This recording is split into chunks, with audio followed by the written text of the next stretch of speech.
CO, Halito, how's everybody doing today? Happy Juneteenth to all the Muskogos out there, right? The Negro Indians out there, the unconquered people, the prisoners of war. Shout out to our ancestors that stayed unconquered and the ones that were prisoners of war. We give a shout out to you, a salute to you. Peace to everybody tuning in. If you're going to tune in later, what up? Yo, Alito. What up? All right, so today is about doing your own family, bloodline, ancestors, genealogy, tracing where you came from, whom you came from. All right. That's what this is about in honor of Juneteenth, celebrating, like I said, the unconquered people and the prisoners of war. Celebration. So, all right, I'm going to pull up my screen. All right, so, all right.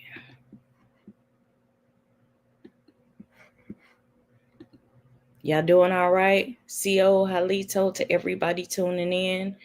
I'm sharing some of my paternal bloodline ancestors' genealogy today. All right. So I'm about to pull up my screen.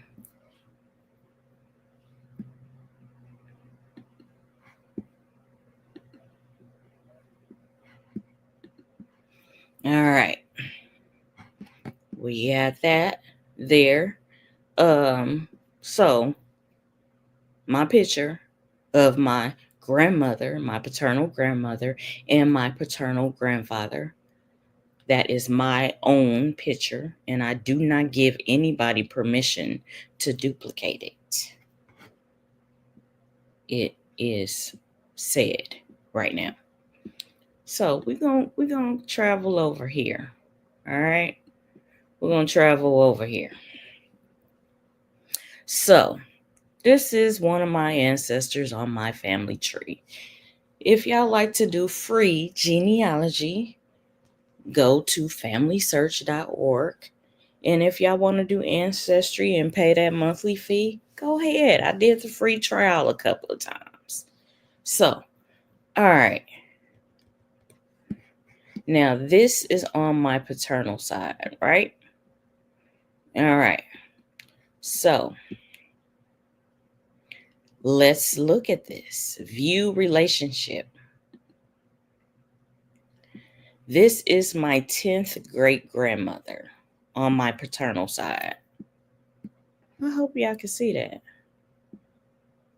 All right. I hope y'all can see that up there. Can y'all see that? It says my 10th great grandmother, right? All right. And we're going to get to some that's a little closer to me.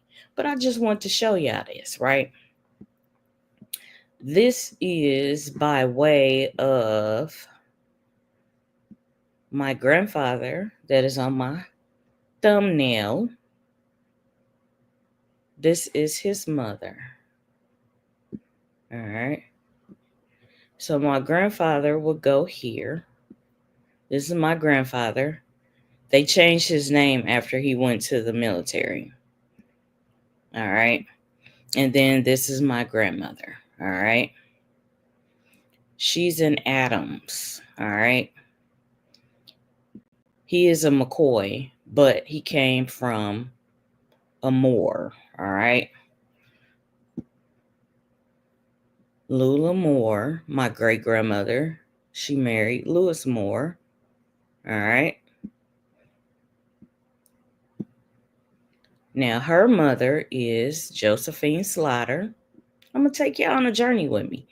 This is my great grandmother on my father's side, my father's father's mother. All right.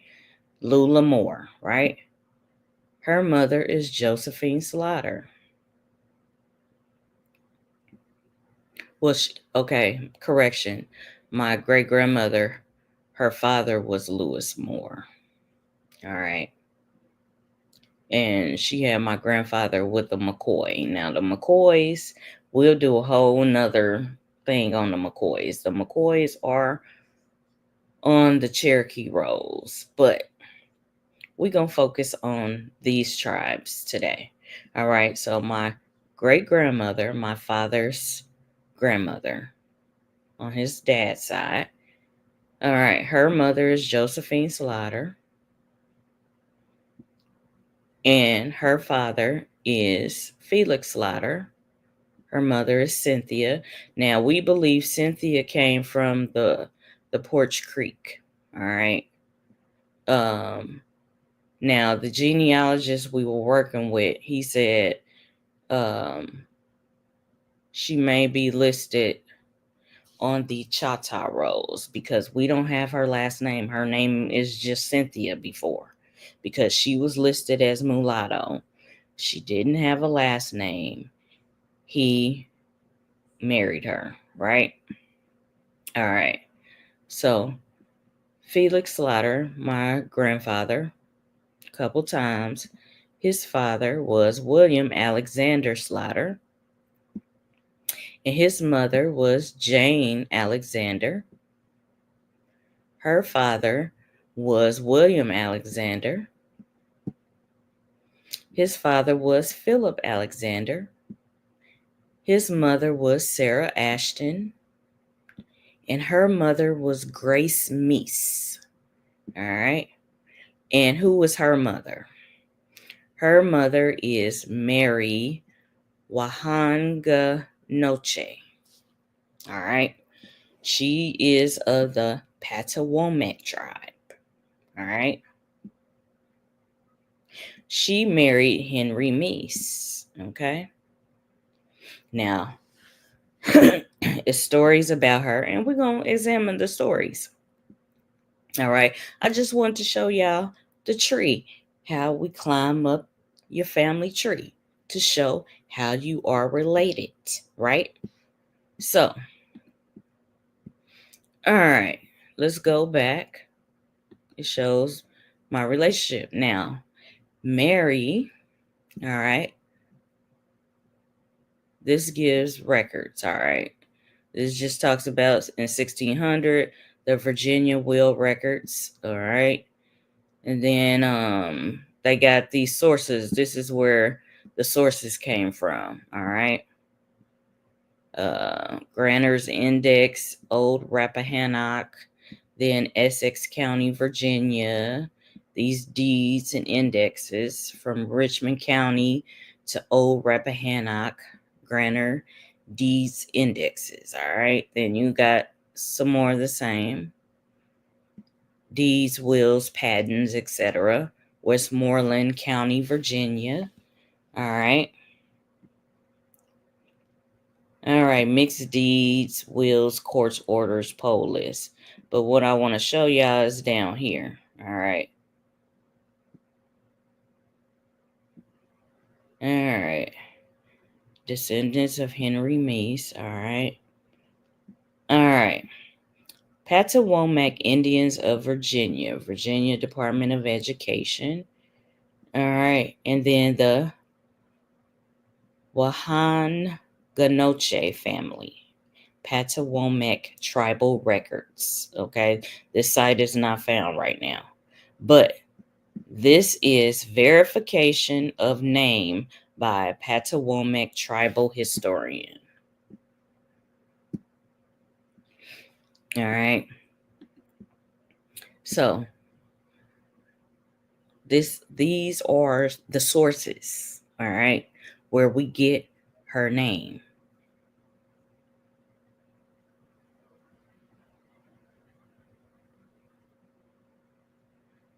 Okay. Peace, Donna.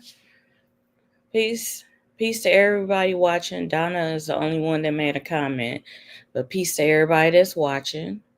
All right. Let's continue. All right. So These are some of the sources, all right? And then these are some of the memories, all right?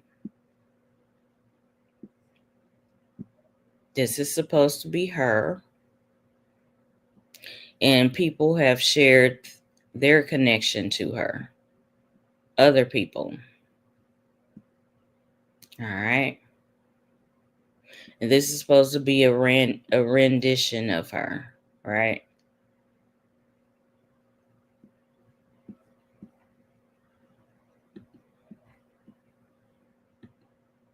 So I showed y'all the little sources, right? Details. All right. It says important research has been done on this person. Please read the alert notes before making changes. All right. So, all right. This is her name right here. All right. And they also say Anne of Patawomeck. All right. And then these are her alternate names that she's listed as.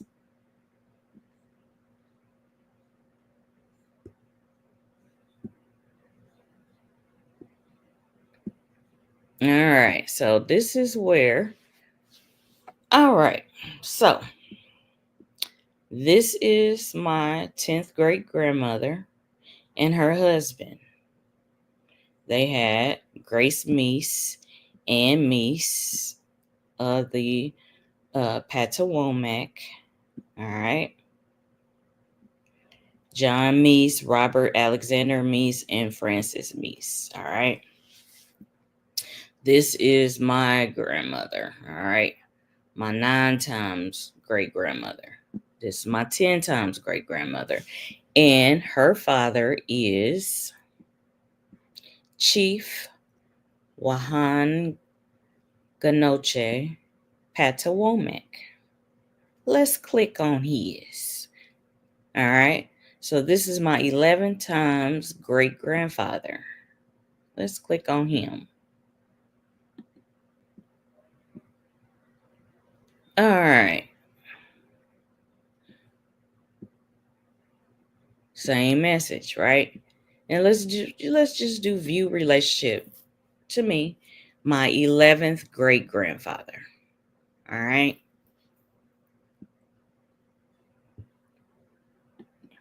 All right. So they give all these sources. All right. He was born in 1615 and he died April 1663. All right. He was born in Virginia, 1615, and he died April 1st, 1663 in Virginia. All right.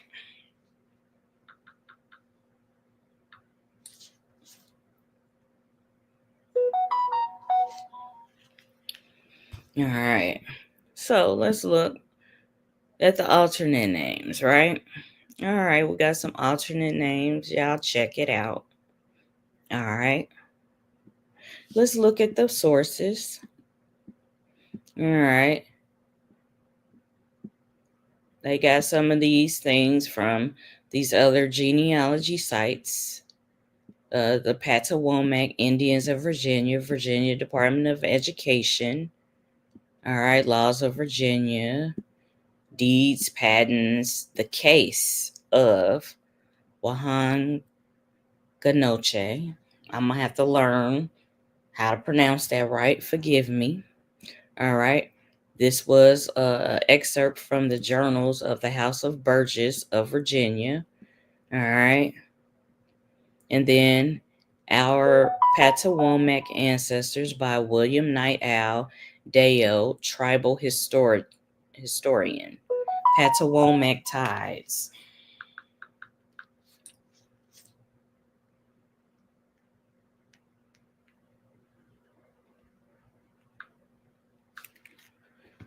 All right.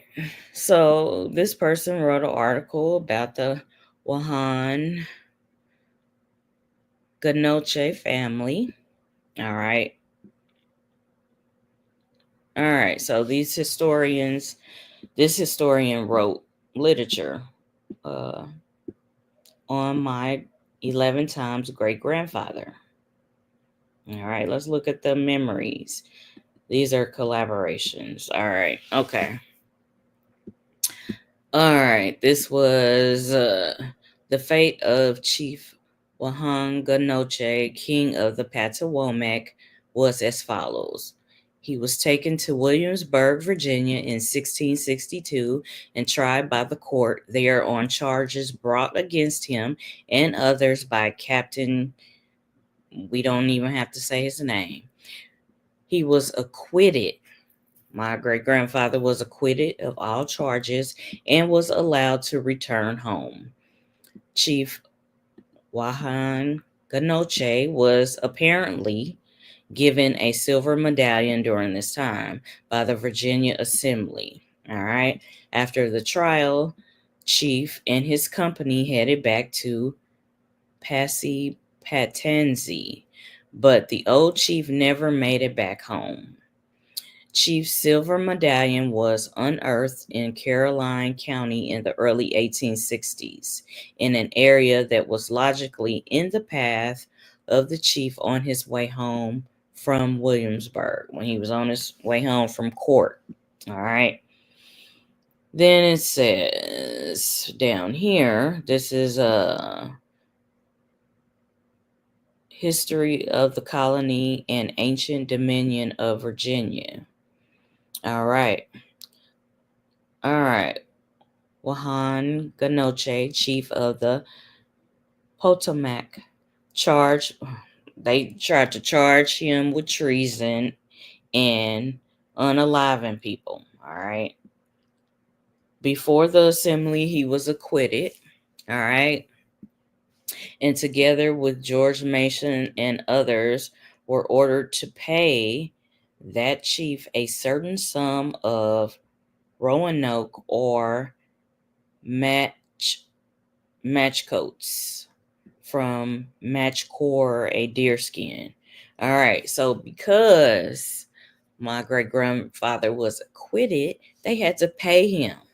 All right, they had to pay him a sum of Roanoke or match coats, which were coats of deerskin, in the satisfaction of the injuries. What?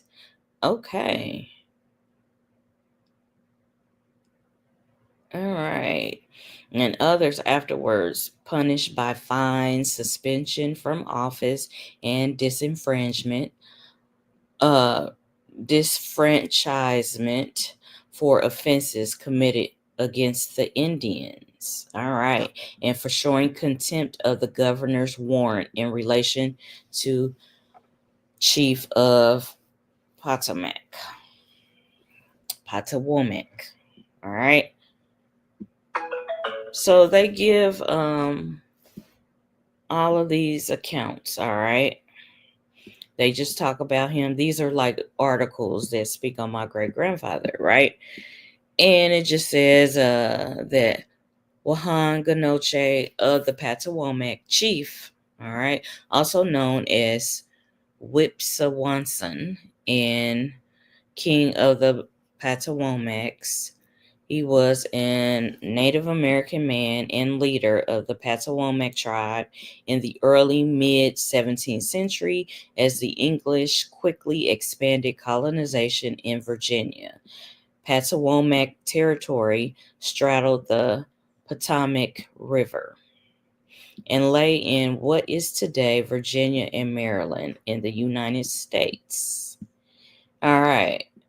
Potomac being an Anglicization of their tribal name, the Patawomac tribe were related to the Powhatan tribe through intermarriage and were sometimes part of the Powhatan Confederacy and sometimes allied with the English. All right.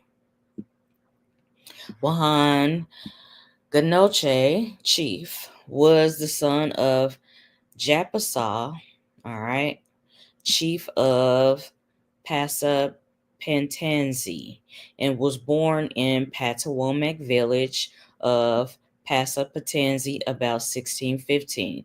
Japasal had two wives, Papawisky and another whose name is unknown, but who is to believe to have been the sister of Pocahontas. All right, Papawisky had a baby in 1611 who could possibly have been Wahanganoche, but it's more likely that Pocahontas' sister was his mother. For the chiefdom was inherited through the mother, and she is the wife that would have had royal blood, the proper matrilineal heritage for Wahanganoche to become high chief. After the death of her parents, Kaoki was raised by Japasa and would have been like a sister to Wahanganoche. All right. It says Wahanganoche's father, Japasa, was a lesser chief of the Patawomac, chief of Passapatanzi only, and never became high king. This is the English version when they start saying king and queen and princess, right? It was his brother, Wahanganoche's uncle, that was the great chief of the Patawomac. Upon Japasa's death, Wahanganoche became chief of the Passapatanzi, and upon his uncle's death, he became the great chief of the Patawomac. He was very young when succeeding to the position of high chief. It is believed that his uncle, uh, one of the chiefs of the Patawomac, whose name is not known, died May 1623 in the infamous poison plot. A year after the Great Massacre of 1622, Opitchapam invited the English to a peace negotiation. As allies of the English, the Patawomac tribe were there also to watch their back and to join in peace celebration. The English served poison wine. Ain't that a bitch? They served poison wine and then opened fire on all the Indians, the Powhatan, as well as their own allies, the Patawomac. It is believed Wahanganoche's uncle died in this event. Wahanganoche was but a child, so was not there, and would not have been the next in line for chiefdom, but the poison plot wiped out many of the adult males of the higher rank, including those that would have succeeded before him. Because of his young age, Wahanganoche did not rule on his own at first, but had a guardian, a regent, or chihu, who was Wahanganoche's uncle by marriage, therefore was not eligible himself to become high chief. Once he became of age, Wahanganoche took over all duties of high chiefdom himself. The English colonists continued to quickly settle new land and were no longer satisfied to stay within the agreed upon boundaries. In 1654, colonists patented 12,600 acres within Patawomac territory. At first, Wahanganoche tolerated this, even signing over 3,000 acres to a colonist named Giles Brent. In 1658. Brent was not content. He was a greedy motherfucker with this and coveted more land. In 1662, he seized Wahanganoche, accusing him of high treason and unaliving people. Okay, so this pisses me off. Once again, our ancestors were peaceful, but they knew how to war. They knew how to battle. But he gave this asshole 3,000 acres. But no, that wasn't enough. He was greedy and he wanted more. So he seized my great grandfather and accused him of high treason. So I did read about the case or whatever. All right. A special committee of the House of Burgesses was convened to hear this matter and determined that Chief Wahanganoche, High Chief of the Patawomac Indians, was unjustly framed for unaliving, and he was acquitted of all charges. He was presented with a silver coin, a badge meant to assure his safe passage through the English held lands. All right. A free man, in 1663, Chief Wahanganoche left Jamestown to return home. As far as history knows, he never made it home and was never seen again. Private letters between those that conspired against him seem to indicate he was unalived.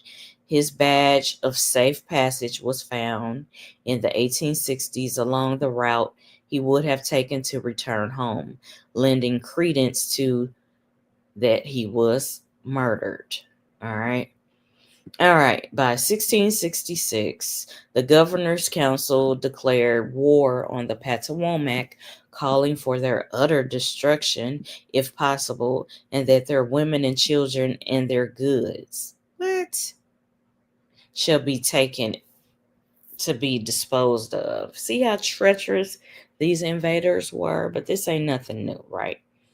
They always trying to, enslave people, make them prisoners of war, and trying to take the women and children. They didn't dispose of them.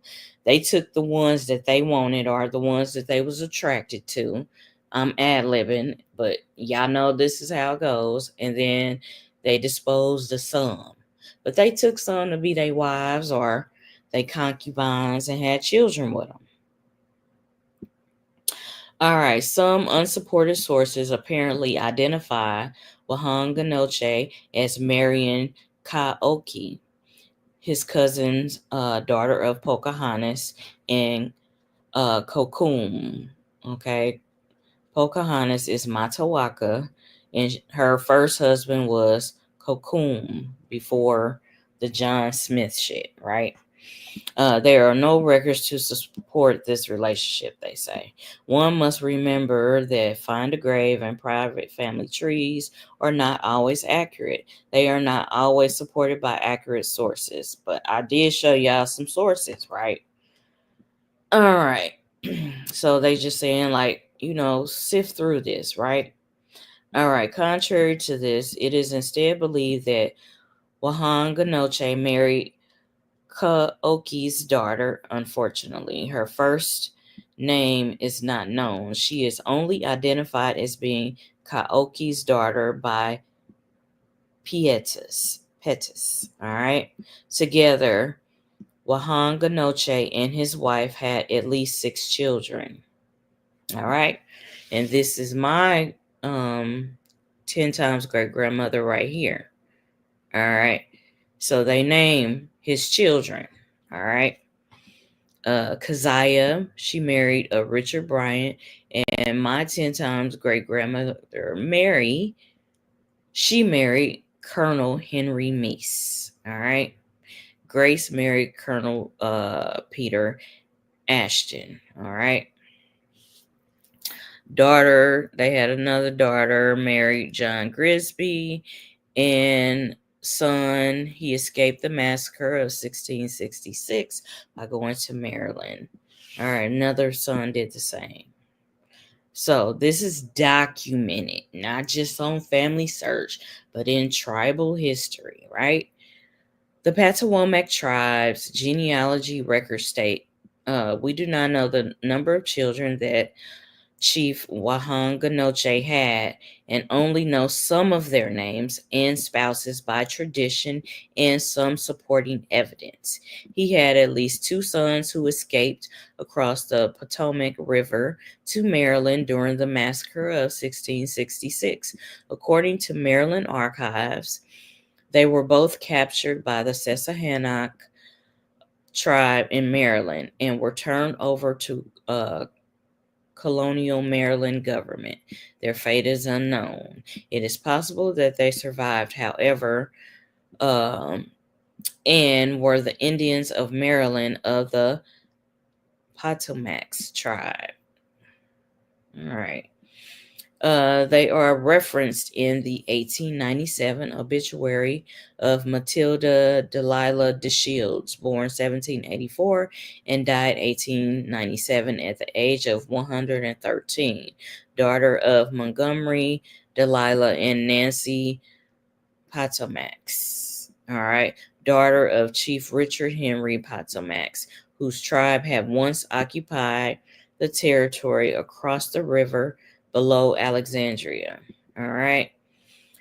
Wahanganoche's four known daughters all escaped the massacre of 1666 because they were married to Englishmen, and this offered some protection. Unfortunately, they would have witnessed the persecution of their relatives and friends. Wahanganoche likely anticipated trouble and encouraged his daughters to marry Englishmen. For this very reason, the known descendants of Wahanganoche came from these daughters, and many of them are current members of the newly reformed Patawomac Indians of Virginia. All right, and so they keep basically reiterating the story. All right. Okay. All right. This is the Nansemond. Like, some of these tribes are a part of the the Powhatan Confederacy. Okay. And they just give reference from the book Pocahontas's People by Helen C. Roundtree. All right. So this is just interesting little facts that you can find out when they give sources and they give tribal history to support these things. So that's always good. So this is about the acquittal of my great grandfather. All right. So some of these people are, they made all these comments, right? And so these are some pictures, right? And so this is the seal of the Patawomac tribe, proud people of Virginia, Patawomac Indians, White Oak, Stafford County, Virginia. All right.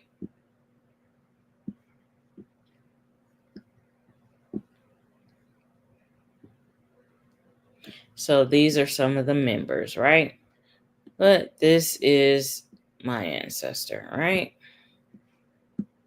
So I'm just sharing some tribal history. CO. All right. They got other people's trees that are attached to my great grandfather. And they do have this. This is a page from a book.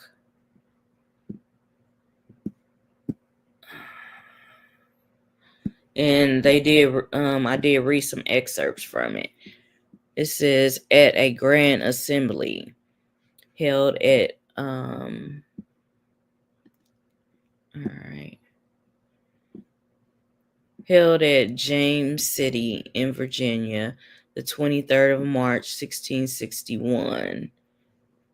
All right. Orders following were made in the government of the anyway, governor. I'm not going to say honorable, but this is just an excerpt from what I read. All right. And this is about the court case when he was falsely accused of unaliving some English people because a greedy asshole wanted to take more Patawomac land. All right. So these are just interesting facts about my genealogy that I'm sharing. Like I said, if y'all want to do free genealogy, y'all can go on familysearch.org. All right. And then y'all can look at tribal history. They got some of their resources from the Patawomac tribal historian. All right.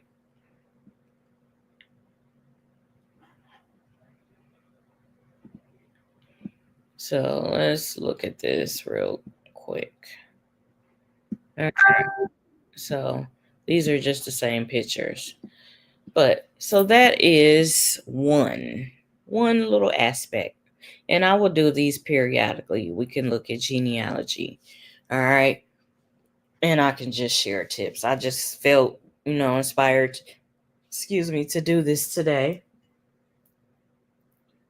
on this Juneteenth, where the Negro Indians, the ones that were prisoners of war, found out about their freedom. All right. And then you also have the unconquered people. All right. Which brings me to my next ancestor that I'm just going to look at. Now, this is, all right. This is, why is it going off fast like that? But this is my grandmother's father. And I didn't attach his, I did attach his name on here. But his nickname was Toby. He was an Adams. All right. Now I did a little research on nickname Toby Adams, right? Which goes to Thomas Adams, right? So we're going to look at Thomas Adams, right? So we're going to look at Thomas Adams right here. All right. Now, my great-grandmother, which was my grandmother's mother, she told me that her people, my people, were Creek. So this supports what she told me. Now, of course, I will have to look at the application and go a little deeper, but Thomas Adams is on the roll with Samuel Adams, Selena Harjo, Molayar Harjo, and Nokus Harjo. All right. They were all on the same card. All right. But this is his roll number right here. All right. It says full-blooded Creek by blood, right? So just a little glimpse. And, y'all can compare your family's names on your tree to names on the rolls. Now, this is just one Thomas Adams that's on here. I will have to see the application to see if the birth dates add up. All right. To see if the birth dates add up. Now, this one, by the age, this adds up. Now, I will have to look deeper and look at his application. All right. Like, when was he 16? Because according to the information that I have, all right, this will be pretty close to accurate. Now, my great grandmother, who had a child with Adams, she was born in 1899. All right. She was born in 1899. Now, he could have been a little older than her. Okay. So, this is just a theory. But I have the names. Now, we can look at some other Adams. All right. So, I looked at the rolls of all the Thomas Adams. And all of these Thomas Adams say Creek. All right. Thomas Adams Jr., Creek by blood. Thomas Adams, Creek by blood. Thomas Adams Creek by blood. Thomas Adam. This one is Choctaw by blood. So it's a small possibility that the Thomas Adams of my bloodline could be the Choctaw one. But according to my great grandmother, she told me with her mouth that they were Creek. All right. She said they were Creek. And I asked her about some other tribes. She said, yeah, we do have some Cherokee, but she was adamant about Creek. All right.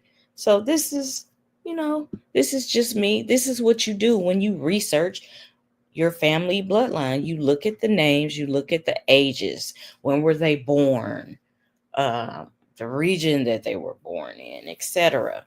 And if you want to pay extra money to get the application of when they applied to be on the Dawes rolls, right? You can pay the money to get, that paperwork. All right. So this is interesting to me because as soon as I clicked on this one, I was like, these names look familiar. So it's just interesting, the Creek connection. All right. Now, the average person has several tribes in their bloodline, but when you get your Indian card, you have to choose one tribe. That's not to dismiss all your other bloodline ancestors, but when you get a tribal card, you got to pick one. So out of all the tribes that are in your bloodline, you got to pick one card, one tribe to become an enrolled member. Even though you got on your mama's side and on your daddy's side, you got several different tribal nations in your bloodline. You got to pick one. Now, this is why with both my mother and my father's ancestry, I identify with the misnomer Creole. All right. The misnomer Creole encompasses that gumbo pot of my ancestors' bloodline. I know that there are several different tribal nations, indigenous bloodlines in my blood, my DNA. All right. So when you do your research, your genealogy, and you pick that one out of all the tribal nations in your bloodline, just do your research. Choose wisely. All right. Now, this one is closer to me because this is my grandfather's father's people.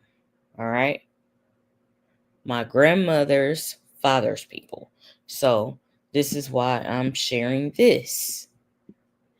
And then I did share from the Slaughters where we get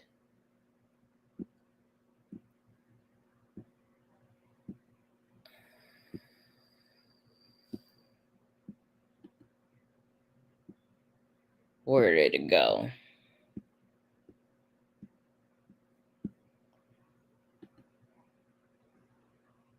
Right here.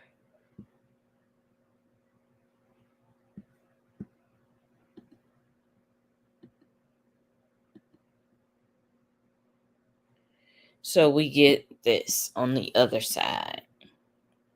So my grandmother's husband, this is on his side. My grandfather, my grandmother's husband, who was my grandfather on my dad's side.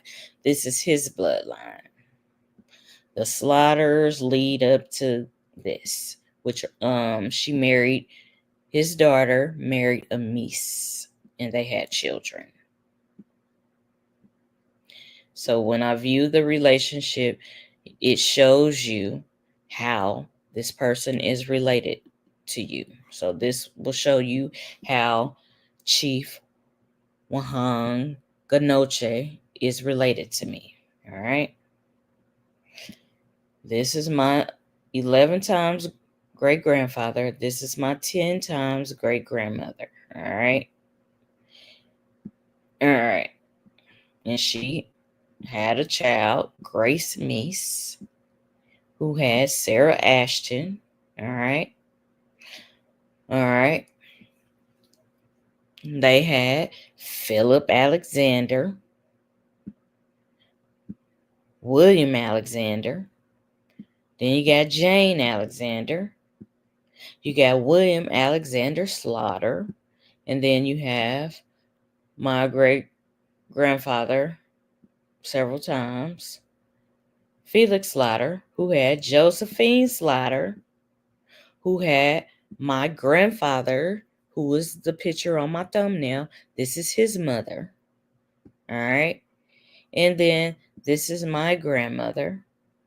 And this is my grandfather that is pictured on my thumbnail. So this is how you get to me.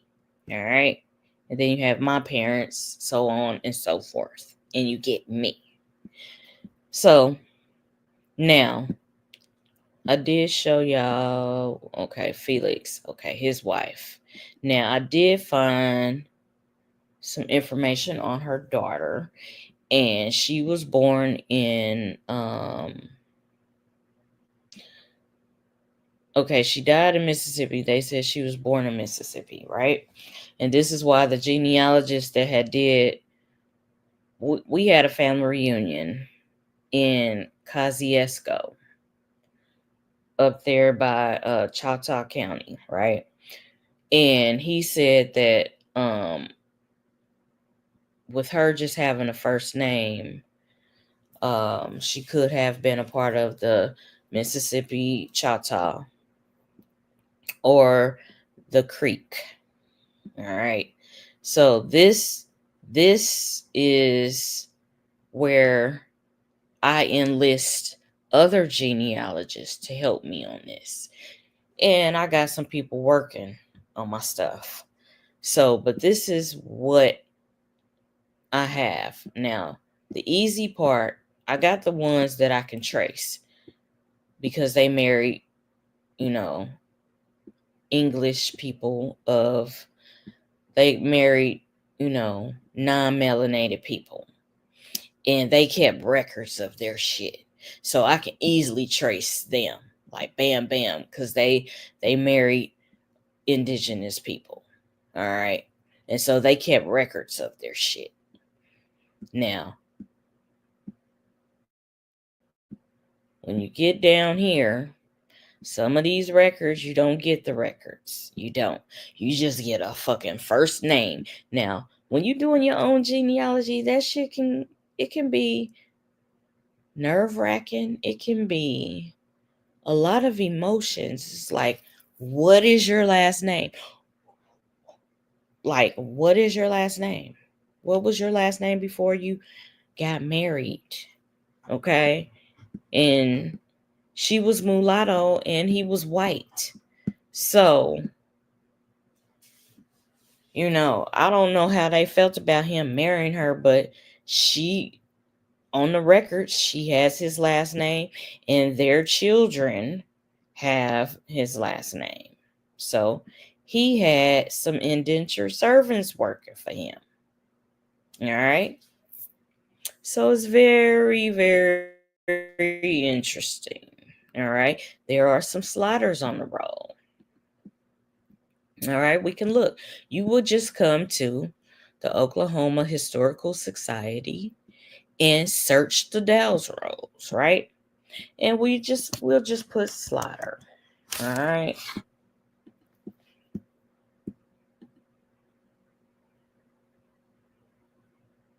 All right. There are several sliders right here on this one page. All right. Now, some of these sliders are Jalagi, Cherokee, and some of them are Choctaw. All right.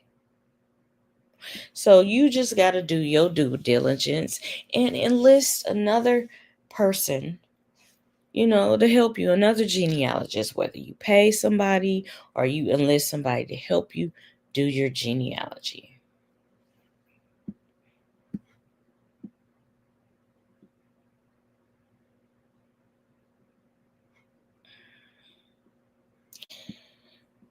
It's very nerve-wracking, but so you just look at your ancestors now. All right, we have a John Slaughter, a Florence Slaughter, a Sydney, a Tomney, and an Oscar. All right. Now they are somebody's grandmother, grandfather, ancestor. So these are just interesting. These are just very interesting. And let's go back to the atoms. We'll just show you. I'm just gonna show you just things that you do, right? All right. These are the atoms. Now there are some atoms that are Cherokee, Salagi. All right. It's 4 pages of atoms. All right.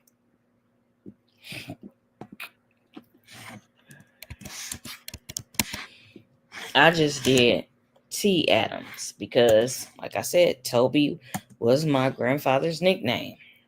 All right.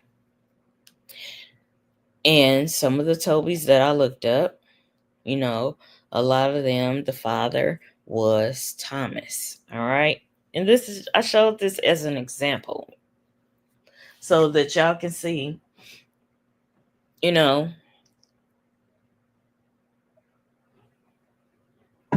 the shit that you go through when you're doing your own genealogy.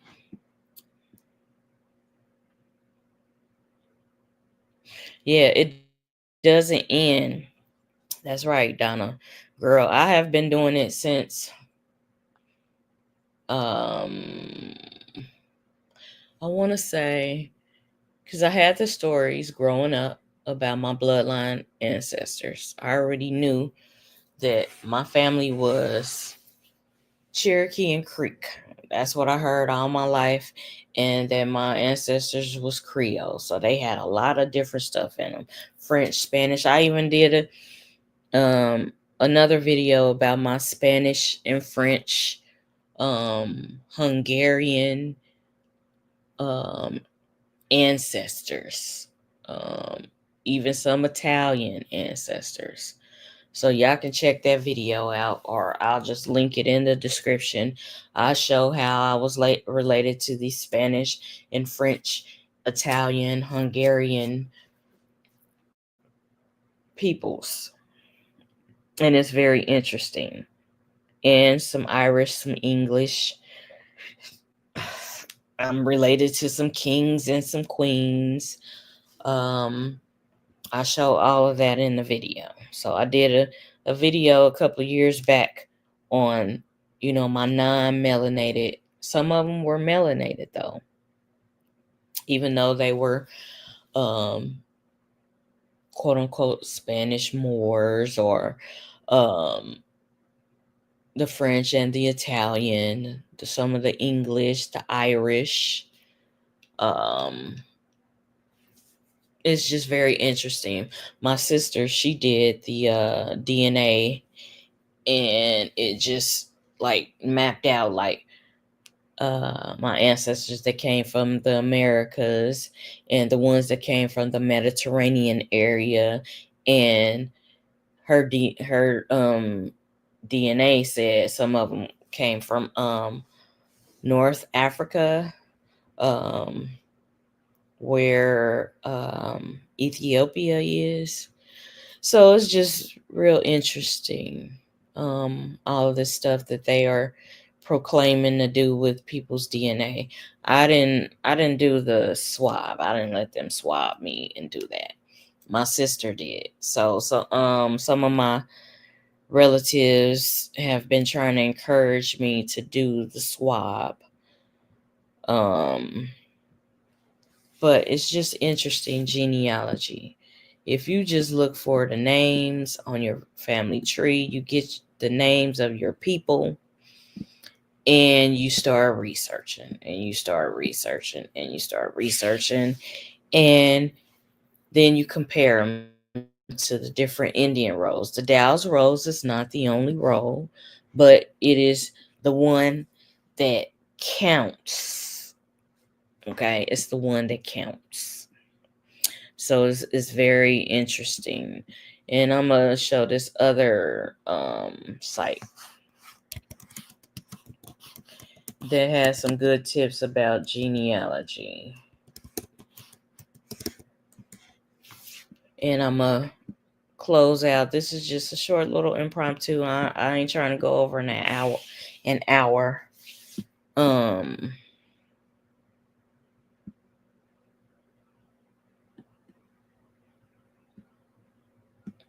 But this is a good site. All right, this is a good site. All things Cherokee. All right. Cherokee rolls, right? And they got some little articles. They got some stuff about genetics, etc. Blood quantums, Cherokee tribal enrollment facts. They got some stuff on here.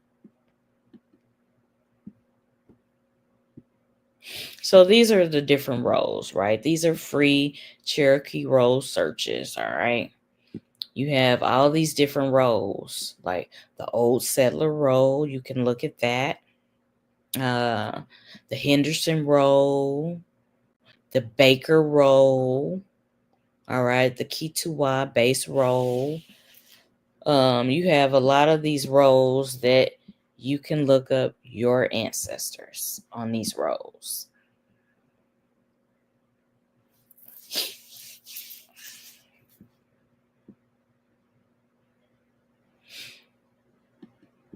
Mm-hmm. And of course they mentioned the Dawes roles, but these are just the roles, some of the roles you can look at, right? And we'll even do this one, right? Let's put this in. Williams, right? We'll do Williams. Now, how many pages of Williams is it? It's a lot, right? Let's see. It's 21 pages of Williams. Now, all right.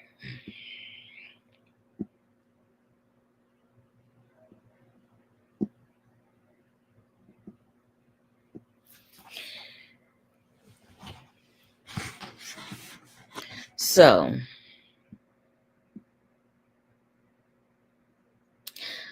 one of my grandmother's names is Hattie Williams, all right? So, you could look at the Hattie Williams, all the Hattie Williams. Let's put in Hattie Williams. All right.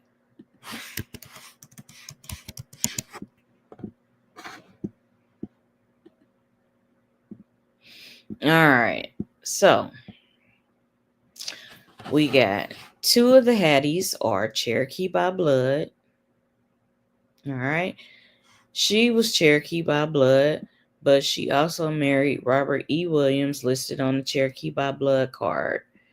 It said denied. Marriage did not take place prior to November 1st, 1875. That doesn't mean that they're not, because it said, oh, their marriage didn't take place before this date. All right. So you got some Hatties that are Chickasaw. Freedmen are just dark-skinned Indians. Let me say it again. Dark-skinned Indians, Negro Indians, are the freedmen, the free people of color that they were later called. But they went by their tribal names before. So you got two Creek freedmen, Hatties. And then you got two Chickasaw Hatties. And then you got two Cherokee Hatties. But this is just on the Dawes rolls, right? You got these other roles right here. You got these other roles right here.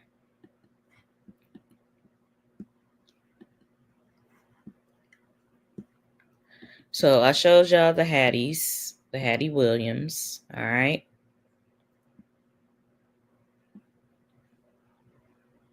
And then over here, we'll show you the different roles. All right, let's look at this. Let's look at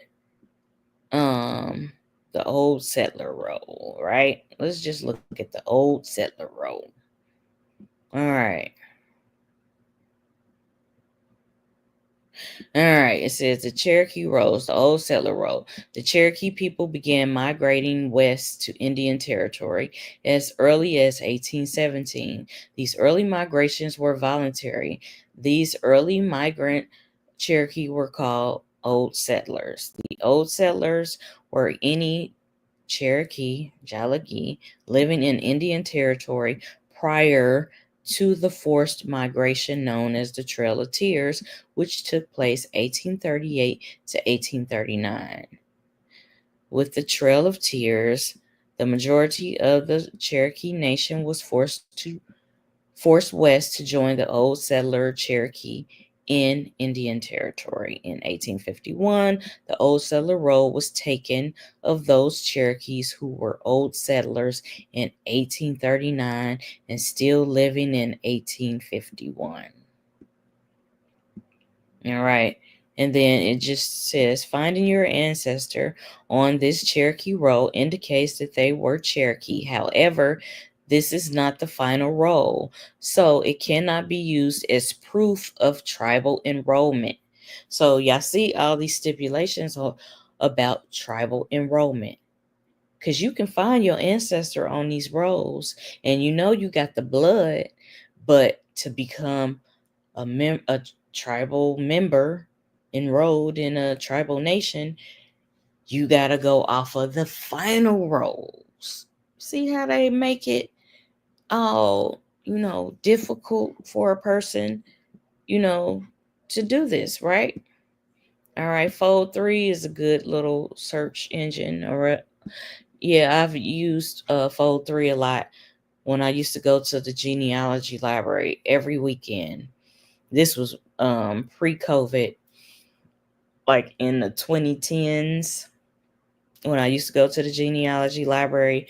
I have so many printouts and I've looked at so many books and marriage books to get some ancestors, marriage names, records. And I have went to the courthouse, but I need to go to the courthouse more as I travel. But I have looked in books that have records of the marriages to get some of the maiden names of my ancestors. All right. So they just tell you how to do this, how to search. You just put in your ancestor. We'll do Williams.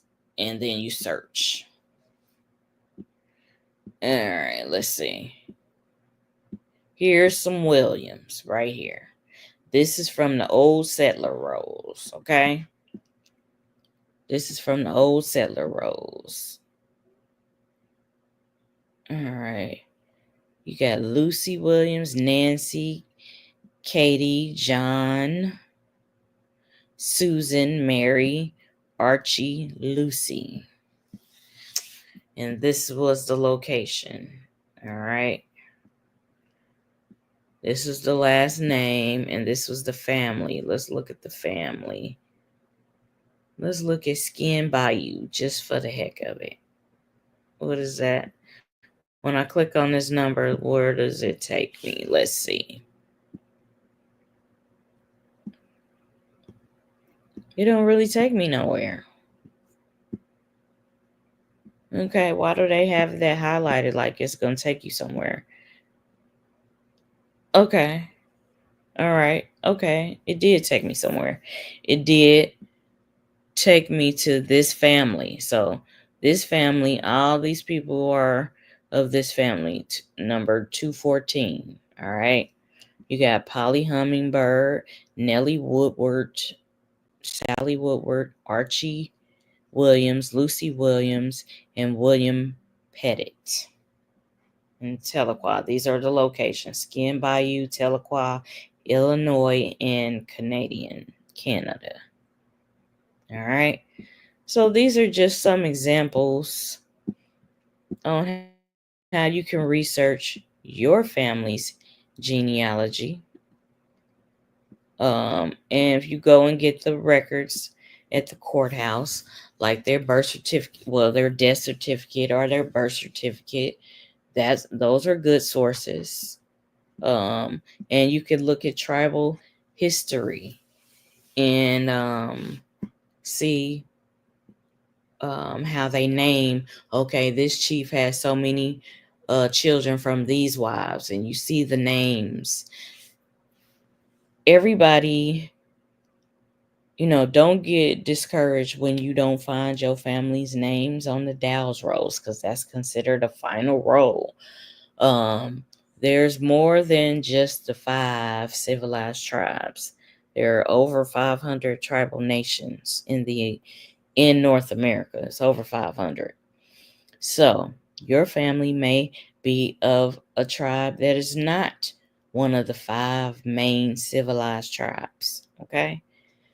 So just don't give up, because I have taken breaks. I have went hard and then I'll take a break, because it can be frustrating when you find some of your ancestors and there's no last name, or they just got a first name, or you just got an Indian name that is an indigenous name and you just know that name, but it could be from numerous tribes. Don't get discouraged. Enlist somebody to help you, a professional. All right, a professional, if you will. But I just want to share some examples, show some different roles that you can look at to find your ancestry, because it is Juneteenth. We are celebrating Negro Indian history, because those dark-skinned Indians were later misclassified as people of color. So they were taken into indentured servitude. They were prisoners of war. Some people say slavery. They were prisoners of war. And we celebrate the freedom of the prisoners of war. All right.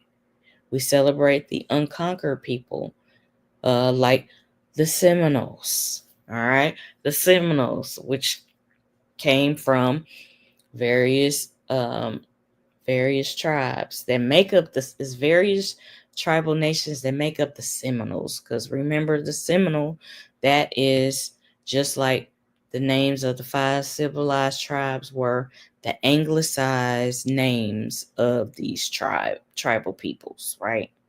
So just do your own genealogy, do your research, you do your genealogy, and when you enlist somebody to help you, you got the names that you got from your ancestors, your grandmother, your grandfather, your aunties, your cousins. You have your names, and you follow along with the results that they give you. You fact check them. You double check their work. When you get your results back, you double check their work. Okay? Double check their work. So I am gonna promote my other channel with my cuz.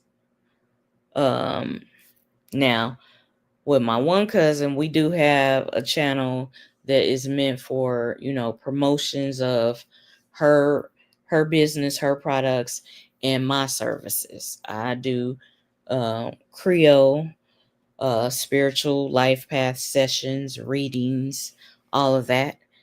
And we advertise that on our platform, which is Masteress Table Talk and Southeastern Talking Stick Podcast. Give me just a second. I'm gonna just pull it up, and then we can get out of here. I thank y'all for hanging out with me. I appreciate it.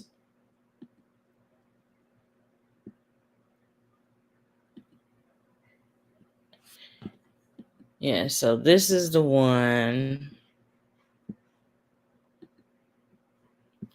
All right, so this is this is the advertisement promo for me and my cousin, her business, and my services. All right.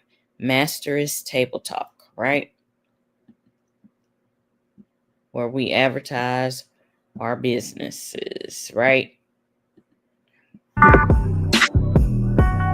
So that's our RRJXI tips, my services, and Vibe Spa Studio, her services. So y'all check out both. This is a plug. All right. And of course, let's go to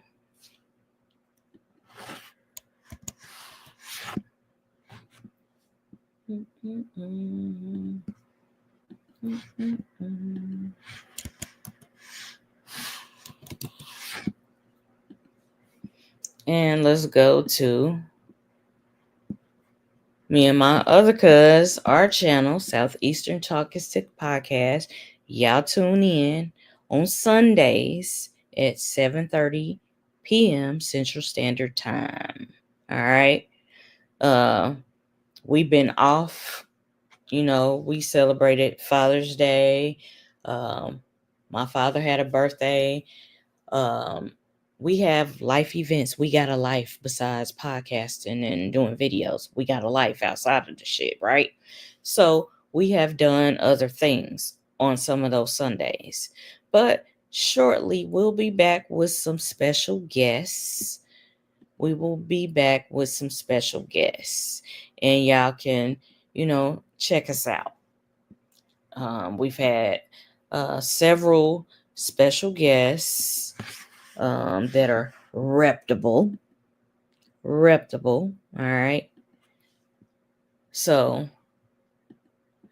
this is our YouTube channel. We have platform on all social media except TikTok and Twitter.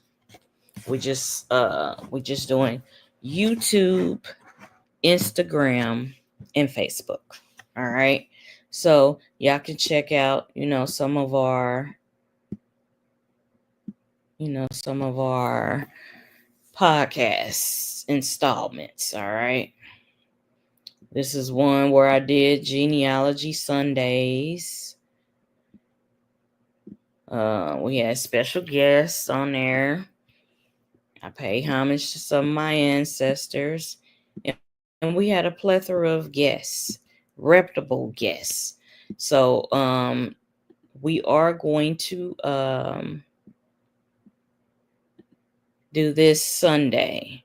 So y'all stay tuned for this. Y'all can join us Sunday, 7:30 p.m. Central Standard Time. Southeastern Talking Stick Podcast with my cuz Chatu Pa. All right, y'all can tune in. We're going to be doing a recap, just giving honor to the fathers, and a recap on Juneteenth and its indigenous and Mexican Negro Indian roots of Juneteenth, and the history of that is very rich. All right, we're going to tap into that. All right, we're going to tap into that. So y'all stay tuned. I appreciate y'all. All right. Stay tuned. And Wado, Yakoki, Shona Bishchi, to everybody who tuned in live while I was live, and everybody who is tuning in later. Everybody who is tuning in later. So make sure y'all like, share, subscribe to my platforms. I appreciate y'all. Peace.